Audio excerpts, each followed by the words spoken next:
And now it's time for From the Cast, a slice of helpful boating information from the Drift podcast. Today we sit down with the Massachusetts Marine Trades Association to discuss the proposed federal speed limits and the impact they might have on the industry. Today we're with Randall Lyons of the Massachusetts Marine Trades Association. And Randall, hot button topic, NOAA speed restrictions. Where's that going and how is it going to affect the industry? Yeah, absolutely, John. I appreciate being here once again, and thank you for the time and the allocation to be able to discuss this issue. And it's certainly something that we're trying to ultimately work more with NOAA on from a regulation standpoint. So just a quick overview of the regulation. Restriction would be 10 knots, which is 11 miles per hour for those boats. Put this regulation together, ultimately it is flawed. So we've tried to do some outreach, and we've been working with our member organizations and national organizations to again try to work more with NOAA, not against them, because we certainly do understand and value the right whale.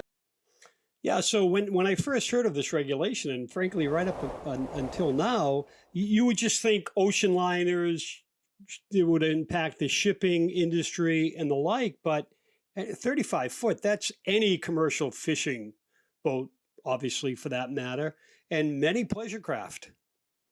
It is, and for our association, we ultimately represent the recreational boating industry, and the number one activity done off of a boat is fishing. So you look at the effects of the commercial fishing boats, fishing tournaments, businesses up and down the coast.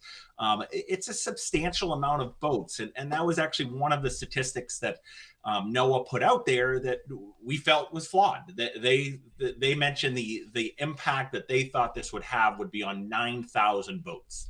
If you look at the Coast Guard data, it's actually 63,000 registered boats.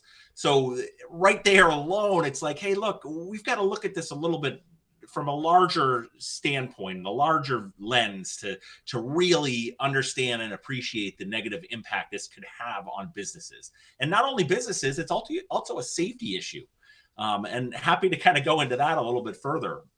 Well, how could they consider 9,000 boats? So they're saying there are no more than 9,035-foot boats out there? So the way they looked at again, I don't really know where they came up with that data, but from that area, again, from Massachusetts down to the Florida coastline, 35 to 64, the information that they pulled was at that 9,000. We went back to the Coast Guard just to confirm the registered boats. It's in that 63,000 range. And I mentioned the safety concern. So you look at a boat and just use that 35 to 40 foot range.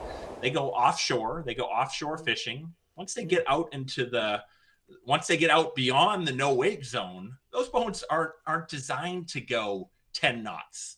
They're designed to go at a higher speed. And the issue being, if they're restricted at 10 knots in offshore conditions where it's 3 to 6 feet, it creates a safety issue for the boat, for the family.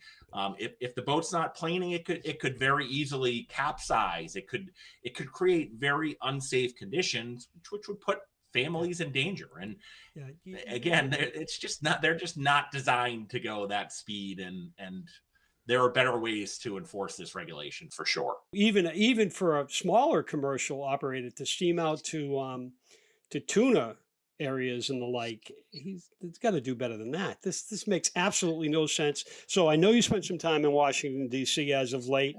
How is that going for you? It was great. So on an annual basis, we go out for a conference called the American Boating Congress, which is sponsored by hosted by, the National Marine Manufacturers Association, NMMA. And NMMA is the host and the provider of the New England Boat Show. So we have a strong partnership with them. But at the end of the day, the goal of the American Boating Congress is to kind of come together on the Hill, come together in DC on behalf of the boating industry. Again, we're taking the approach that we're trying to collaborate.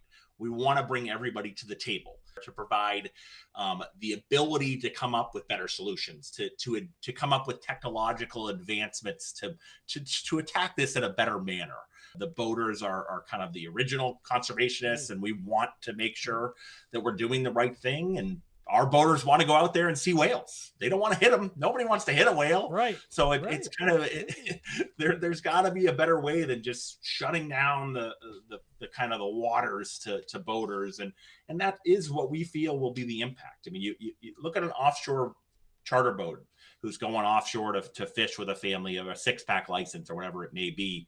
A normal trip that would take them maybe an hour and a half, 2 hours, it's now going to take them 4 or 5 hours just to get out there. Randall Lyons of the Massachusetts Marine Trades Association. Keep up the good work, man. We love what you're doing. Well, thank you, John. I appreciate it. Appreciate the time, and always great to chat with you.